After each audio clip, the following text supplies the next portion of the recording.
one man a na-akpọ Uwaezuoke Paul Okafor onye ihite na nsa wee sị m na o nwere ebe m ji eduji ya ihe a na-eme ebe 1982-83 wee sị ya na enyi nduje m ozi anya na ihe esokwa ihe njiri mụta okwu abụ na o nwere egwu Mike eji agha kọrọ oge ahụ oyi m duje m ozi ya na ihe eso wee mụ na dịmanụ wee yere wee sie briji wee were ụkwụ na-eje ajasa ebe Mike Orihe dị mana ndị otu ya na-eme rihasa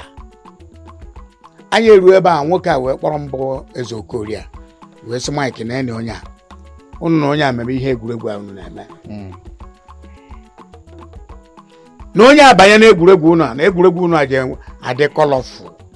o ji enwe shape na o nwere ihe a ga-adị na ya na nke onye a bụ mgburupụta ụwa Mike jụọ ya onye ebe ka ọ bụ the man sị ya nekwa onye ebe ọ bụ ọ sị na m bụ nna ya ochie ọ ya dị mma mgbe Mike Orihe dị mma nabatara ndị grupu ya wee jụ na onwe ihe eji m eme maka gị na mụ mere mkpụmkpụ na iru m adịrọ mma